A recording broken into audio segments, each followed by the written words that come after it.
It begins with Joseph Smith in April of 1820.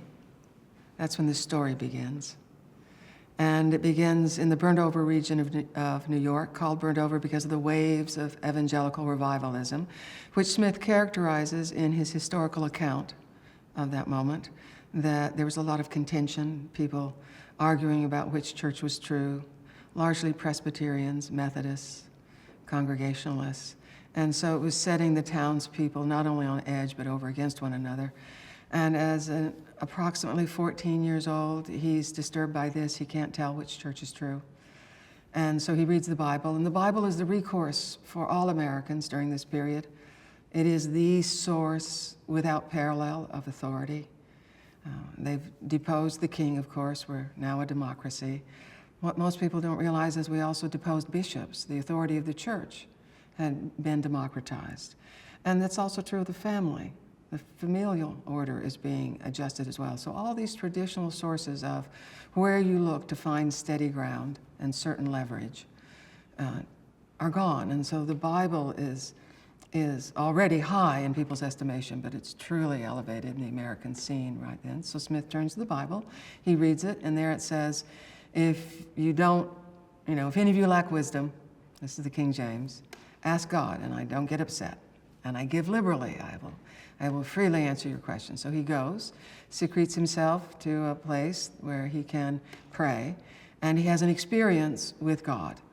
And he leaves an account of that, but the ultimate, the important point in terms of the story for the church as it's told is the moment where he asks his question, which of these churches should I join? And he says, I never imagined that the answer I got, which was none of them.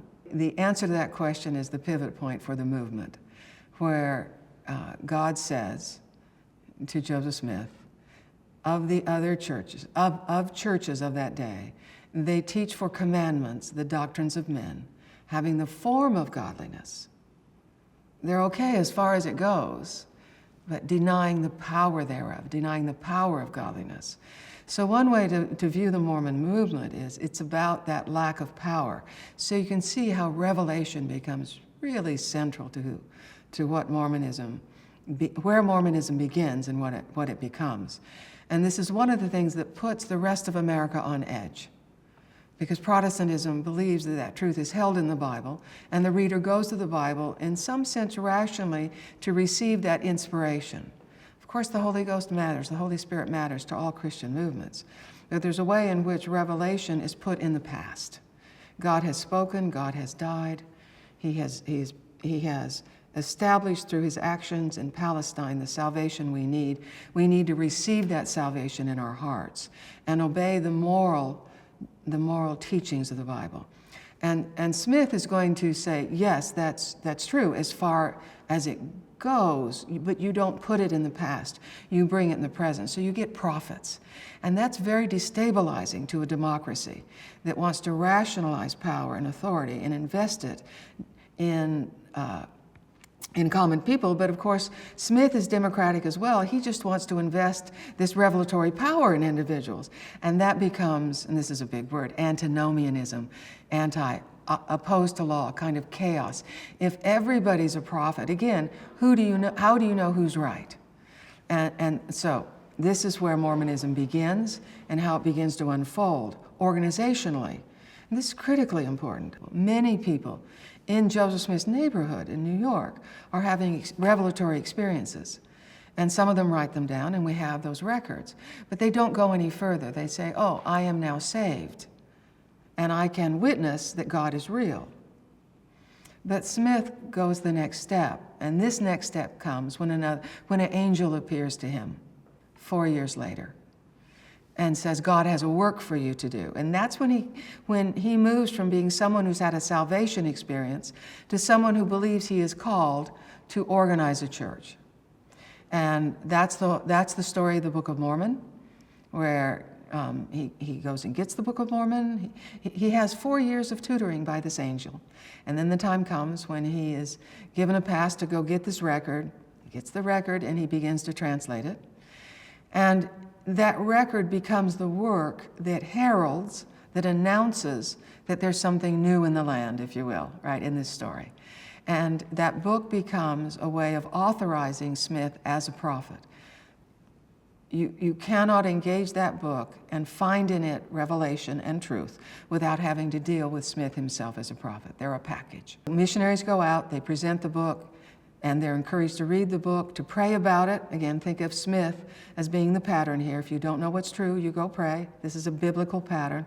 People are primed. They know the Bible the way people of the contemporary generation know Star Wars movies. It's in their bones. They know the Bible. They know that pattern. And now they're to pray about this book and to ask God if this book is, like the Bible, a prophetic product. Right, if God has legitimized this text. And then that is not just a sign, but an experience of truth and the divine that tells them that Mormonism holds this thing that so many people are looking for, a restoration, not just of didactic truth, but of power. There's a prophet on the earth today, all right?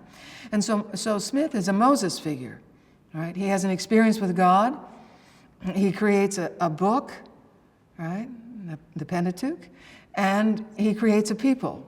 And that's the way to see Smith and how this story comes forward. In the 14 years that Smith is alive to do this, right, he's a young man, he's about 25 when the church is organized. He's almost 40 when he dies. And in those 14 years, he creates an organization to which 30,000 people are going to be attracted.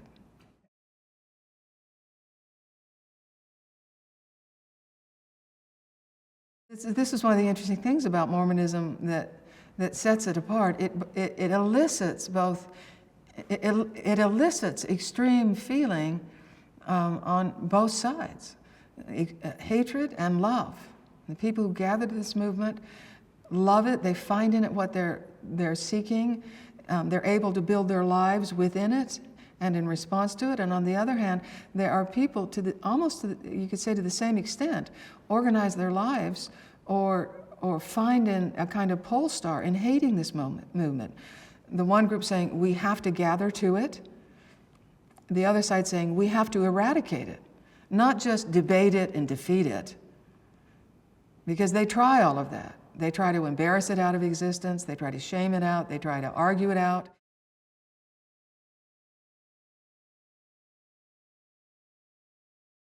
They leave New York because people are trying to break up through physical violence their attempts to baptize people. And so they leave, and quite quickly, by 1831, they're in Ohio. And within almost a year of Smith being in Ohio, in fact, almost exactly a year, there is a small mob. I say small because later you're going to see very large mobs coming after them. A small mob of about 20 people who go and seize him in his home, drag him out, and try to kill him. Not just scare him, but they try to pour acid down his throat. When they fail to do that, breaking a tooth in their efforts. They tar and feather him, and again, tar and feathering, in this instance at least, was not simply to denigrate him and cause him physical suffering. They were trying to kill him. They were trying to pour tar down his throat, which is what tarring and feathering was in the 12th century. This is a radically galvanizing movement so that people leave their lives and order them in these city-states that Smith is creating as he moves westward, being mobbed out from place to place.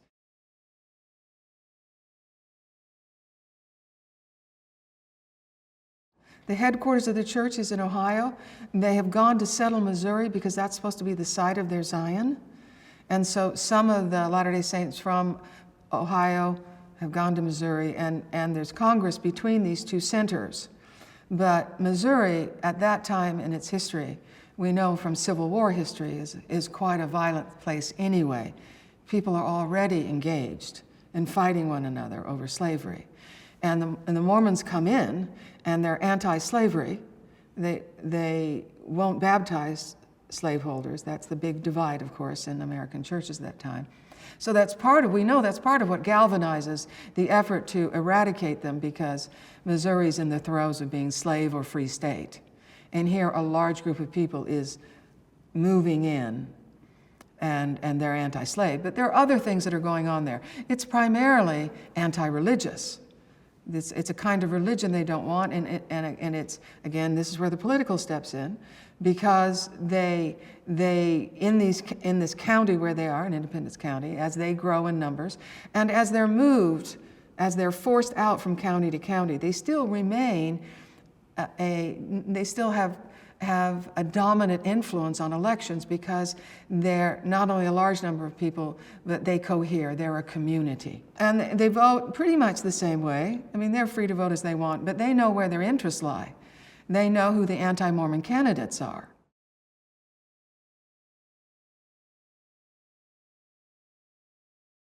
In Missouri, it is 8 years of violence. That rises to a level that's fair to say it's a warfare that goes on for 8 years with its peaks and valleys. But that is the signal moment, because not only the degree of violence where they are forced out from place to place, and the legislature gets involved and says, okay, we'll put them over here, but still the violence follows them, and the state becomes involved. So you've got informal, this kind of voluntary activity that's violent, of people just gathering together. This is the famous story of the Hans Mill Massacre, where children are murdered, as well as the elderly, and it's just a horrific story of voluntary violence. But then you also get the governor of Missouri issuing an extermination order. An extermination order can mean get them out of here, terminate them. But it's by any means necessary, obviously, because he sends the militia to attack them under state order and to remove them from the state. And this is in the winter of 1838, 1839.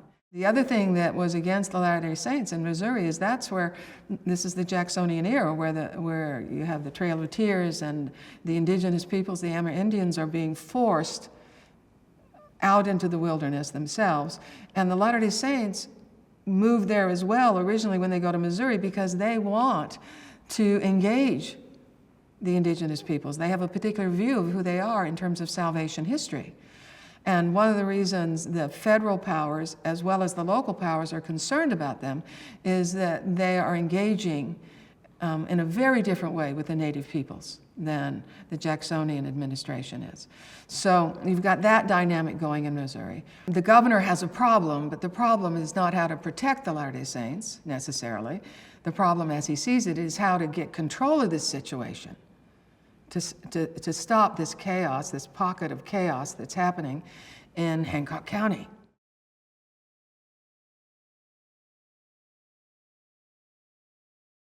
When they're exterminated from Missouri, and again, this is a terrible moment in American religious history, where people are being murdered and raped and tied to trees and being whipped, and property wholesale confiscated, people impoverished in the dead of winter. There are stories of people without shoes and without coverage and without food, going that 500 miles back east. It's the only time the Latter-day Saints have to go back east in their westward movement. They've gone back to Illinois, and they've started again in Nauvoo.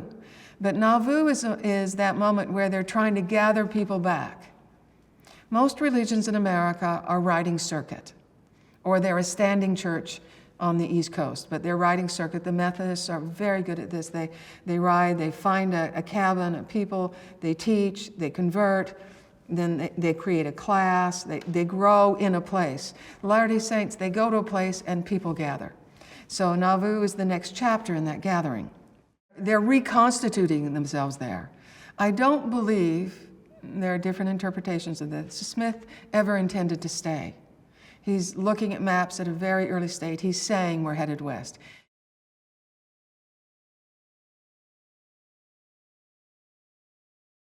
He's made his petition to the President of the United States for redress of the injuries they experienced at the hands of the Missouri state government, and the federal government has refused their pleas. Now, they have legal grounds to do so. The First Amendment only covers the federal government. But in terms of life, liberty, and property, happiness, then the federal government does have grounds, should they choose, right, to protect. But we don't yet have the 14th Amendment. But Smith has made his petitions. It's been rejected for largely political grounds. The famous phrase is, your cause is just, but there's nothing I can do for you because I have an election coming up. I think Smith has given up at this point, but he's got to get these people back. He has missionaries in Northern Europe, in England in particular. Thousands of people are being converted there. They're bringing them over, they're gathering, and then they're going to head west. They don't know where they're going to go in the west exactly. They have debates about where that should be, but they're gathering their resources, they're recovering from the privations that they've experienced, getting themselves back on their feet, welcoming more people, but there's a lot of stress in this town. They're going to end up heading west in the winter of 1846, in February of 46, and between 39 and 46, those are very few years to get back on your feet. They would describe themselves as having been stripped and peeled several times, even before they go west.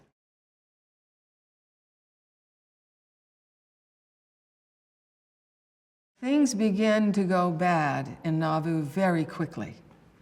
They first put their feet across the Mississippi and onto that swampy land on the edge of the water in late summer of 1839. By 1842, you can read in newspapers in surrounding communities, they're using the word extermination about them. We have a problem, we need to get rid of these people. The only answer to our problem is to exterminate them. And that's a loaded word, it's not a new word. The Latter-day Saints recognize what it means, and the newspaper editors who are using it know what they mean too. We have to do what Missouri did. There is law and there is order in the state of Illinois, but it's a democratic law. And so that law, what the saints have experienced elsewhere, they're going to experience here as well, that the law is going to be used against them. There are people who are concerned about this, just as there were people in the United States who were concerned about what happened in Missouri. You know, we don't like what's going on there. We don't know quite what to do with it, in part because these people are, quote, so odious. And you'll read that in the East Coast newspapers while the depredations are going on in Missouri. This is not good. We should not be doing this. On the other hand, these people are, quote, so odious, it may be the only way this can be handled. So the violence gets rationalized. Big surprise, right? This is what happens when persecution is mobilized at a certain level. It gets rationalized, right? It gets tolerated by good people.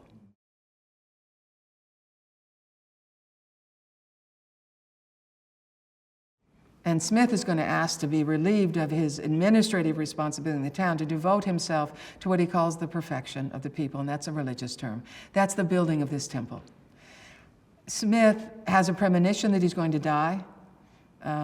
That's fairly apparent from the records. He doesn't make a big thing of it, but he acts like someone on borrowed time. He's just, whatever has been delayed by the persecution and the disruption and the chaos that is caused in his religious intentions, now just gets like a fire hose put out there. And so all those teachings that cause them more problems, plural marriage, for example, having a temple in a Christian community, right?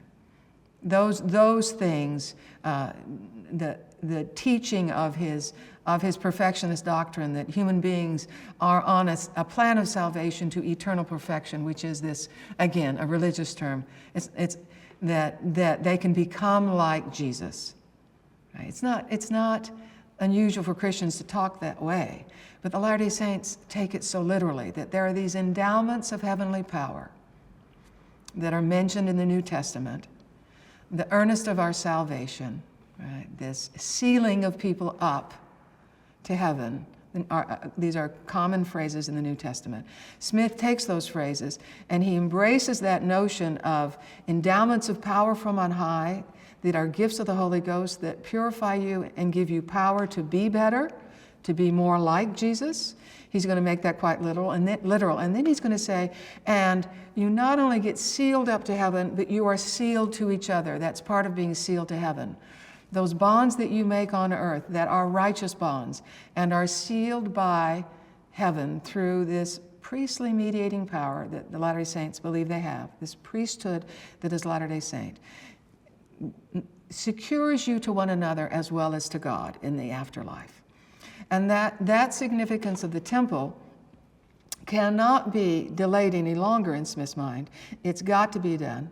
And so all the while that they're trying to welcome these immigrants, trying to get their own feet under themselves, trying to stave off, get the kind of legal protections they need from Illinois, and try to stave off the range of antagonism that they're experiencing, that is going to blossom into full field, it's going to blossom into just radical kind of attack.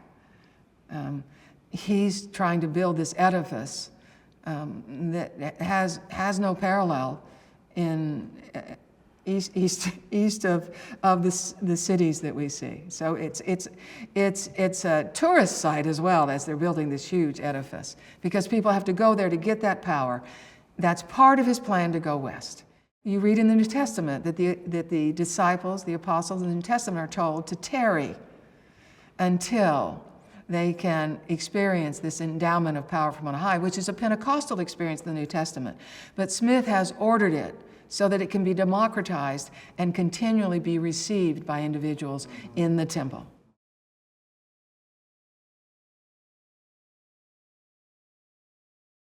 There is rebellion going on within Mormonism at this time over plural marriage and much else.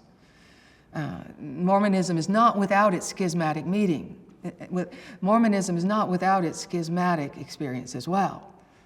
There are factions breaking up all around this movement, and absolutely predictable, because it's just such a dynamic movement in terms of its internal pressures and its self-representation and claims, and the newness of members, and people get disappointed, people who feel that Smith is exercising too much power. All of that's going on. So Mormonism is rocking and rolling inside and outside. Another church is organized within Nauvoo.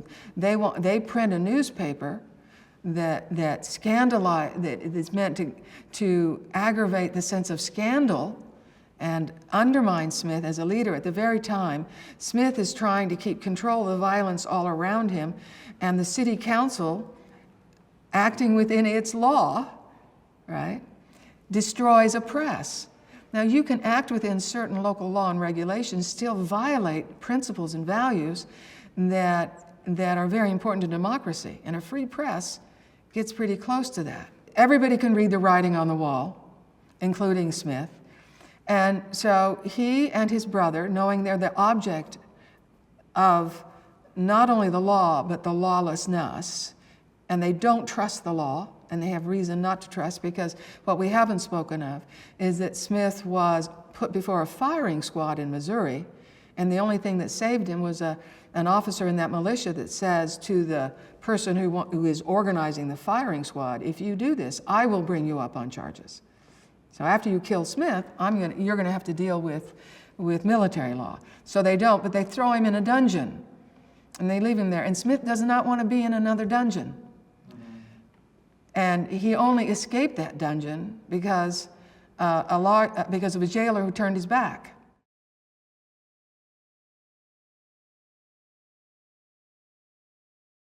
So Smith sees this thing coming to a head around him, and he leaves with his brother, gets on a horse, rides away, but he's brought back. Because some people are afraid and say, why are you leaving us? One wonders why they thought that, because they knew what had happened to Smith in Missouri. Many of them knew they were headed west, but I guess enough of them didn't know. So he says, if my life means nothing to others, it means nothing to me. He comes back. He goes to Carthage, which is the seat for these legal proceedings. The governor never promises to protect him.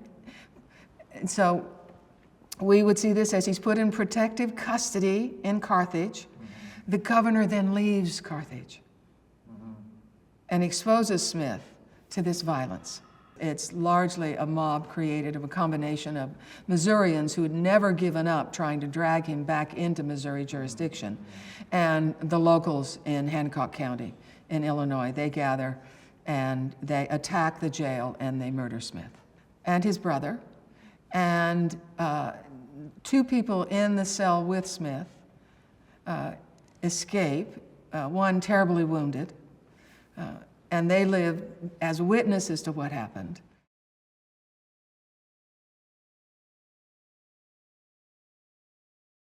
So you have Brigham Young, who becomes the new leader, and the debate comes, well, how soon do we leave?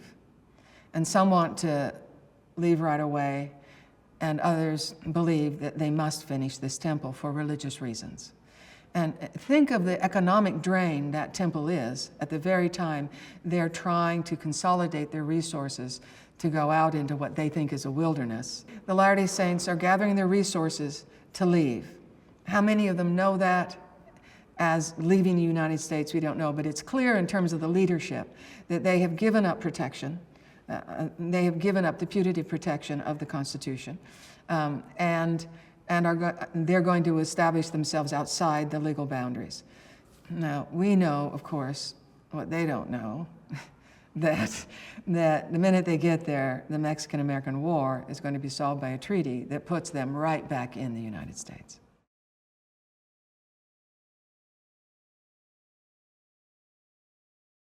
So they put a big wall of rock between them and the United States. They've got California on the other side of them, but California is its own problem to the United States. And there's a big stretch of desert between them. They have chosen an area that nobody wants. So we're now talking about America in the late 1840s, 1850s. And they've gotten themselves a place that nobody wants, and they start to rebuild. And they're ferrying people, they're bringing people overland, of course, and by boat through California, and beginning to build up the population in Utah.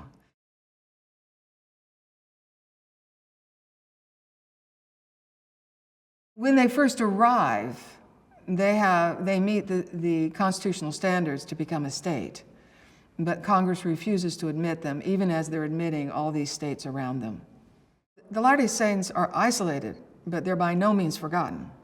And the United States government intends to extend itself. This is manifest destiny. This is the very time when the United States is extending itself across the whole continent, believing that it's God's providence that they're intended to do that. And they've got this radical religion standing between them and the gold fields, to put a fine point on it, but also between establishing a tight network of legal jurisdiction and proper control that a nation requires. They send federal judges to apply the law in Utah, even though Brigham Young is the governor, and there's, if you will, almost a parallel government going on through the church's ecclesiastical structure at the same time.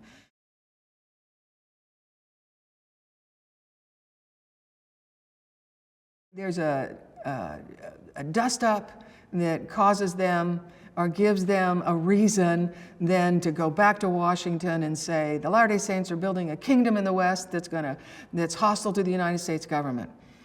Now, again, you have to see it from Washington's side. They've got their hands full with the South in terms of insurrection. They don't want an insurrection in the West, and everybody's always been nervous about that barbarism in the West, the Catholics, the Indians, and the Mormons, and what a threat that is to the Republic. And so they send General Johnston out to subdue the Mormons in the West.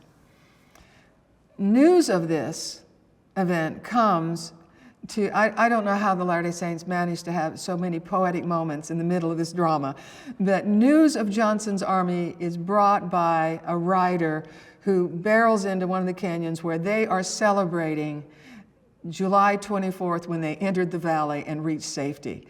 So they get this news that Johnston's army is coming, and they start immediately their military defense.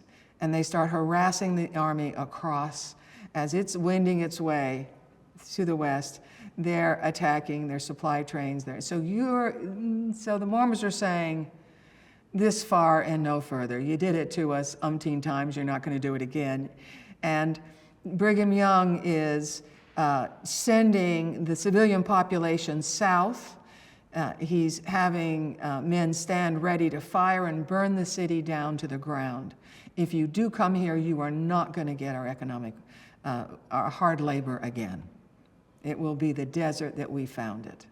So there is a friendly non-member from the East who has been helpful to the Saints in this earlier story. He begins the negotiation between Brigham Young and Johnston's army. Peace is made, but the military is stationed in the foothills above the city. And it stays there and is reinforced by California volunteers during the Civil War. In fact, a sixth of the United States Army is stationed there to keep an eye on the Latter-day Saints.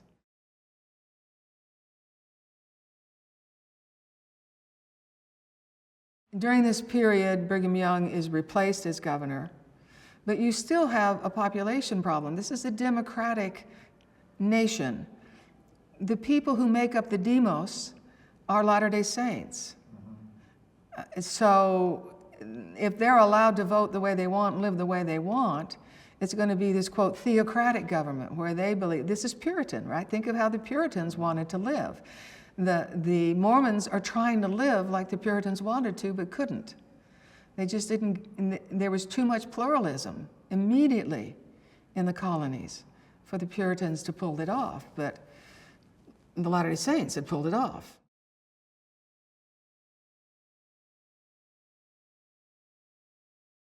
The nation becomes preoccupied with the Civil War.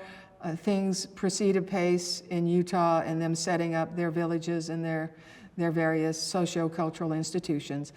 1862, Congress is back and can look west, and they pass the first anti-polygamy statute. There will be 4 of them. Increasingly onerous burdens on the Utah Territory to get it to abandon polygamy. Polygamy also becomes the sign of everything else that's wrong about Mormonism, and that everything else that's wrong about Mormonism falls into 3 secular categories that have religious significance to American Protestantism. Their marital system, of course, their domestic life. It's also their economic life. They are not free marketers. And think how important free religion and free market are, speaking of twin pillars, to the American Republic. So as the free market is being shaped and formed and becoming so much a part of American identity and political success as well, Brigham Young's out there trying to hold up a communal economy, right, where people share wealth. And of course, this is what makes them a success in that barren desert, because they work in concert with one another. Individual farmers could not have worked in that valley that becomes Salt Lake Valley. So, and particularly as you go further south as the desert extends. So Brigham Young wants to protect their economy from free market. He wants to protect their marital arrangement. Not everybody was polygamous. It was a regulated system. Only certain people could become polygamous. There were violations of that regulation, obviously, absolutely. But the church had a way of regulating those marriages the same way monogamous marriages were regulated. And they have a theocratic government. That their religious values and their religious organization so formed the temporal organization. Those are 3 things that are sufficiently important by whatever definition you have of the secular, that the United States government can be engaged with them, notwithstanding constitutional guarantees. The Protestants are so outraged by this religion that they turn to the federal government to help accomplish their purpose in eradicating it.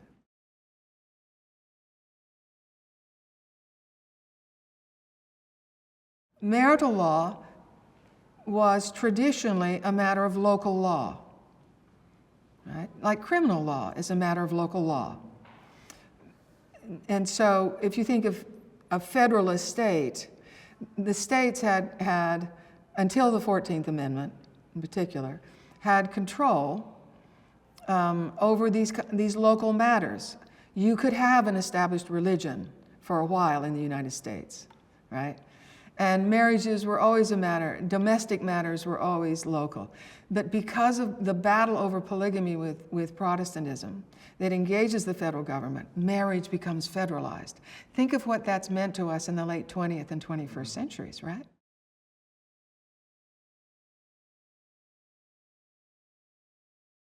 The United States wanted them to leave it on a dime. They wanted to say, stop it, and then remove it. And the Latter-day Saints, and this was in 1890, push comes to shove. The Latter-day Saints had exhausted their legal remedies, and the courts had decided. And in 1890, a very important court case is decided. It has a wonderful title.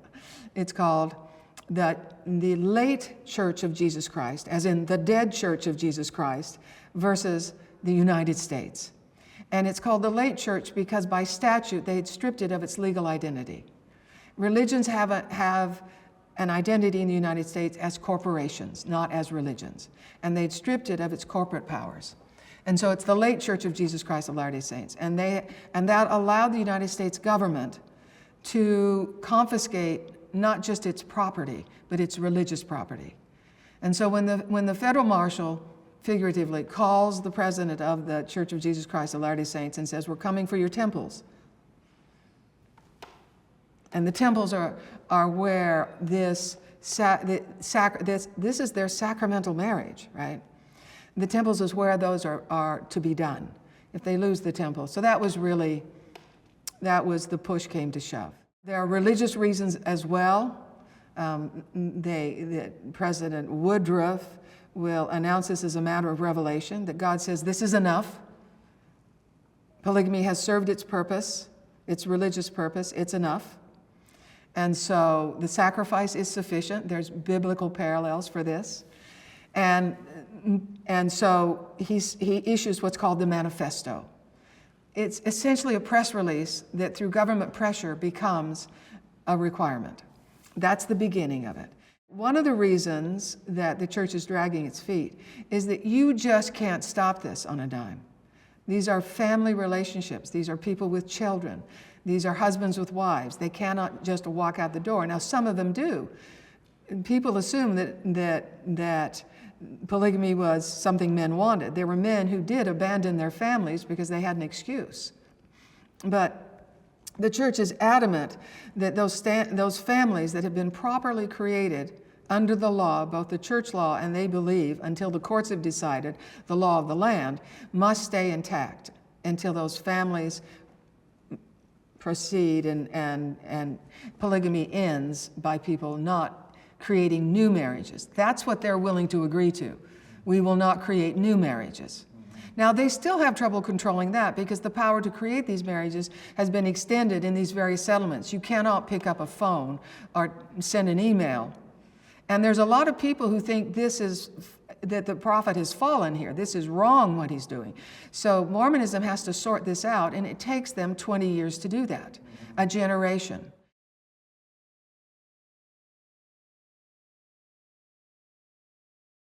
Latter-day Saint apostle is elected to the Senate, and the Senate then has to engage this problem immediately, really close. He's seated. Earlier, there'd been a man elected to the House that wasn't even seated. They didn't even recognize the state's vote. They just threw him out. But Smoot comes, and by then, and the Senate is a different group than the House.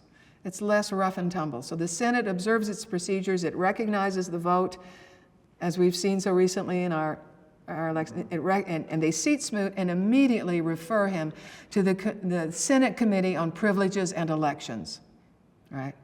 To have a hearing on whether he retains his seat. And in the course of that hearing, which lasts about 4 years, start and stop, gets drawn up into politics around election time, so starting and stopping, trying to make maximum political power out of it by the Democrats, because this is a Republican administration and Smoot is a Republican, and Teddy Roosevelt wants the vote in the West. So the Senate has a hearing, and they're able to use politics to accomplish what law cannot. Law is not an instrument of compromise and negotiation. Politics is. And so they're able to negotiate, and ultimately they negotiate a settlement where each party gets what it wants the most. Nobody's fully happy with it, but they each get what they want the most. And Smoot is seated. And at that point, Smoot then turns back to his church and says, you've got to get a handle on this. You've got to start disciplining members. And so they start excommunicating people who are performing plural marriages. They wait a little bit longer to excommunicate the people who want to be plurally married.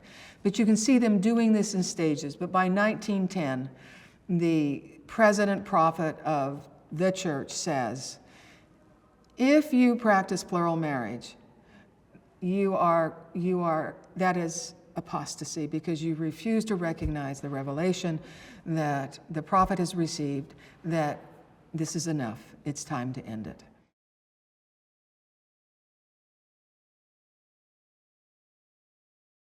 So I think most fundamentally, for me, it's a matter of conscience. I am distressed by people who say religious freedom is just an excuse to discriminate, because I think they don't appreciate how much their own conscience relies upon what in the 18th century they thought of as freedom of religion. Right? Religion to them was much broader than it is to us. And we've narrowed that word so much that it feels like the ground protecting it is limited. And some people like that because they think they find religion threatening. But that commitment to religious freedom is fundamentally a freedom of conscience. It's a freedom that enables all that diversity, that facilitates and promotes all that diversity that we value in our country and feel so necessary to our future growth and progress. I'm not denying that religion hasn't committed its fair share of evils in the world, but it's only its fair share because it's a human institution, after all. But what that human institution protects is something about the human spirit, little s, right? And human creativity and human sense of identity and integrity as I'm thinking kind of in Renaissance terms here of what it is to be human, that we need to be very careful about what we're doing. I say this as a lawyer. Is religion special? Does it deserve special protection? And I think that what's missing in that argument is that these constitutional provisions were not merely expressions of moral commitments. They were also expressions of political wisdom. And it is wise for the nation state not to get crossways with religion. Because if you tell a Baptist they can't baptize, they're just going to dig a hole in their basement and do it there. This is something people will die on that hill for, right? And that's what the Mormon story tells you. How far do you have to go in violating your values as a nation state, which is what was going on with the Latter-day Saints? How far do you have to go in licensing violence, right?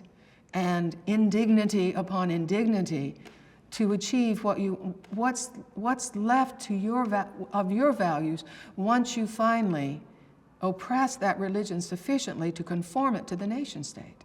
I think what's special about religion is not just the things we like to think of that we like about it. I think what's special about religion has to do with the force of human conscience and human freedom as it's expressed in religion. And the nation state is wise to keep its distance to the degree that it possibly can. And it is wise to negotiate those differences where it feels it can't, because it cannot change religion by fiat. The police, every element of the police powers of the state were brought against Mormonism. And it is the longest history of civil disobedience in this country. And it was ultimately solved by negotiation.